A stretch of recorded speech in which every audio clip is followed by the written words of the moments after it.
Hey guys, it's your girl Danielle Baskerville, also known as Big Dreamer. We're back with the one-on-one red carpet interviews with Love and Fashion, where we interview the hottest celebrities and high-profile individuals. You can check us out on lnfpics.com. Also, please don't forget to subscribe to our YouTube channel. We drop a new video every Friday.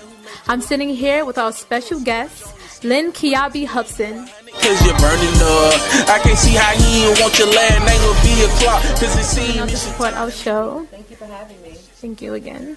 I would just want to get to know a little bit more about you and your story with everything you do, because you're a publicist, an author, a professor, yes, and a life coach, right? Yes. Okay, so please just give us a little more information about yourself.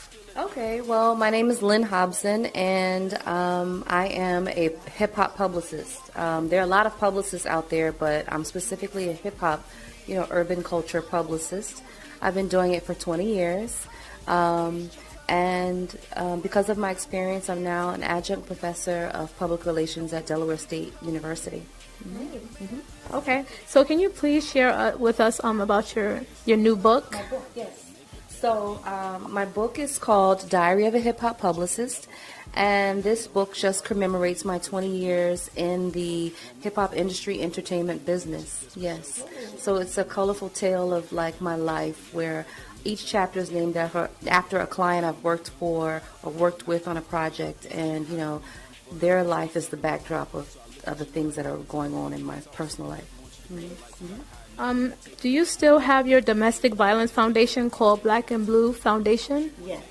I do have a foundation called the Black and Blue Foundation, and actually on my way here I got offered a distribution deal for a documentary that I created with some well-known reality TV stars. Congratulations on that. Thank you. So I'm excited about that. So it's just making a decision on whether or not I want to take that distribution route, or if I want to submit the film into film festivals, which was my original intent. Yes. Mm-hmm. Do you have any current companies that you would like to work with, or any that you worked with before that you want to work with again? As in any fundraising companies, any programs out there that you want to for charities, anything like that? In this particular day and age, I don't have a particular company or charity that I want to work with in particular, only because the industry keeps changing so drastically, Yeah. Everyone's trying to, catch the wave. That's why I've been just developing my own platforms and brands. Your own wave. Yes, my own wave. Yes. Okay. Is there any artist that you work with that was complicated, that you just couldn't work with them for a long period of time?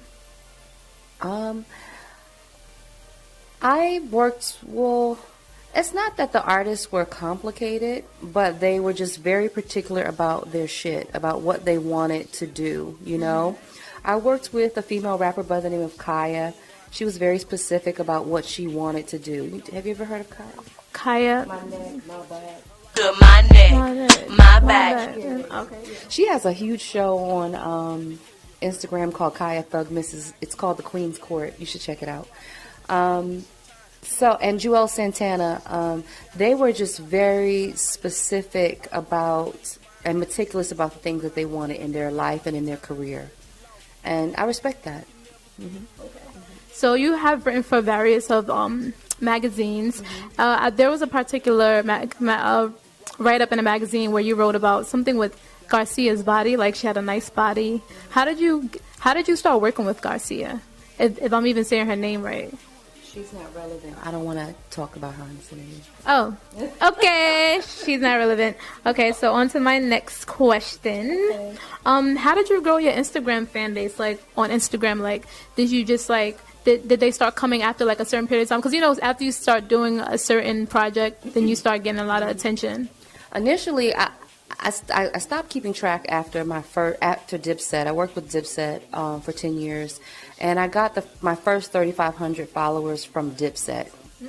And then after that, I got followers from just little bits here and there from different, celebrity personalities, reality stars, athletes, stuff like that. Okay. So what does one need to do to be able to work with you? What do they have to have a certain type of credibility? Do they have to know someone to be able to, to be a part of your team, or can they just like DM you on Instagram and try to like see if you can work with them? I get the bulk of my business now from social media. 95% of my business is from social media. I've gotten someone who didn't even have a social media page. Nothing, like zero, So if you have the budget, you know what I mean? Mm-hmm. And if you have the talent, it's not just enough to have the budget. You do have to have some type of talent, Mm-hmm. And you have to have a drive. I can't want it more than you do. Mm-hmm. Yeah. So I also seen something with TMZ. There was a press release that you wrote about something. Yeah. So I want to know, is it hard? I want to know about that, that you wrote about. And also, is it like hard for like friends who are in the industry to want to like get close to you because of the fact that you work with a company that exposes celebrities? Wait, okay, which TMZ did you, the TMZ thing that you saw, was it for the Sugar Hill gang, like the first family of hip hop, or was it about a girl who was supposedly raped? No, it definitely was about that. So if it was only two things that you wrote about, it was the first thing. Because I just saw like a real quick thing on Instagram about it. Okay, so that TMZ post was for the first family of hip hop. That's for the founders of hip hop, Sugar Hill Records, Sugar Hill Gang. They're the founders of hip hop, Rappers Delight. They have children now who have taken on the legacy, Darnell Robinson and Leah Robinson. You know them from maybe like MTV's My Super Sweet 16s. And they have a show on Bravo called First Family Hip Hop. Okay, so are you still working with TMZ, or are you looking to work with them in the future? No, I don't work with TMZ, or I don't work for TMZ. What happens is when I want to promote news or promote something that's going on in my clients' lives, I'll send them a press release and I'll ask them to run it. And then they either run it or they don't. They either trash it or use it. So for what you saw, they decided to use it. Mm-hmm. So because of your skin problem, how do you pronounce it again? The skin condition is called vitiligo. Vitiligo. Yes, and thank you for asking me about it, because no one ever asked me about it. Because probably be scared about it, but it's like, I'd rather, get personal and you to open up, because I want to be able to know, like, other people who don't even have this problem but have, like, insecurities because they may have, like, a scratch on their face. Because I know I had a time in my life where I burnt myself and I started putting makeup on that one side, and it was like, you can't just put makeup on one side, girl, you gotta cover your whole face. And then I got into like, wearing makeup, and then I had to break out of it. So tell me about like, about you having this skin problem. How did you get through it? Well, I wasn't born this way. Okay. I just developed this skin problem maybe about 10 years ago. The doctor said it came from stress. My herbologist told me it was due to a lack of vitamin D deficiency. And then I met another person who I really do believe them. They said that I had an allergic reaction to an immunization shot. So what happens is sometimes you might go to the doctor, you might have the flu or something, and then they'll say, oh, well, while you're here, you're due for a shot. But your body you're already there because you're weak. So your immune system is weak, and so you're trying to fight off other things, and then here a doctor is giving you other things. So I think that it comes from immunization shots. No child is born with this. As you see people get older, they start to get more and more spots. Mm-hmm. Mm-hmm. Okay. So I like the fact that you put your makeup on, but you put it where you don't cover up too much. Right. Do you continuously do that, or is there times where you cover everything up so it won't show? When I first developed vitiligo on my face, I used to get up every morning and put makeup all over my face, body, especially in the summertime. But God has a sense of humor. My makeup would run in the areas where I had the spots. Wow. So I met Winnie Harlow. She's a well-known model. I met her on the pink carpet of a hip-hop award show. And I saw her, and I was just like, you know what, I'm never going to cover my spots again. I took a picture with her. She hugged me. Even though I'm much older than her, she's my, my muse, my hero. I look up to her for it, yeah. Wow. Yeah, because it could be like younger people who are just like, they may have a similar issue or something that's like even bigger than yours, and you just like, you look up to them, and it's just like, it could be crazy, but you got to get inspiration from where you can. Yeah. So I have another question. Do you have like any family members in the industry, or was it like something that you just got into by yourself? No, I am the black sheep of my family. Oh, okay. My family, I come from a very well-known political family out of Washington, D.C., the Hobsons. They desegregated D.C. public schools in Washington, D.C. My parents were the first African Americans to run for public office in Washington, D.C. My family, my mom is an attorney. My dad is a college professor, also at Georgetown University, and he is also a healthcare lobbyist. So, and my sister's in the same. Everybody's in the same field. I'm the only one in entertainment. Right. Right. Okay. So do you have any encouraging words for like other females out there or even men out there who want to get into the industry that you're in with the multiple things that you do? Yeah, I would say to start off, decide on what is it that you like to do. And when you decide on what it is that you like to do, pursue that. Going out to events and networking is extremely, extremely important. You know, don't be afraid. Walk up to someone, introduce themselves. You know, it's always the people that might have the nastiest kind of like, you know, persona that ends up being like the sweetheart with like holding the bag of gold for you. You know what I mean? So, don't be afraid of being turned down. If you approach someone and they give you bad energy, just go on to the next person. Right. I like that.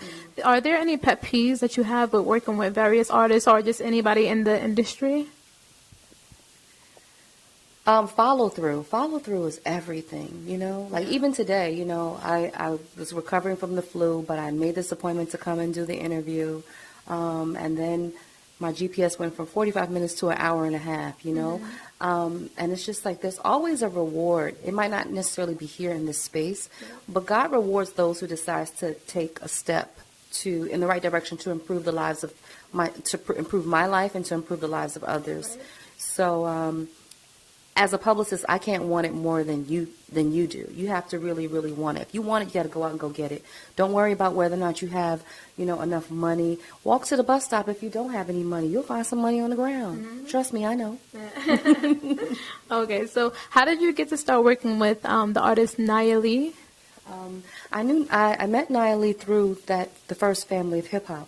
Okay. Nia Lee dated a member of Sugar Hill Gang, Sugar Hill Records. His name was Gucci, rest in peace.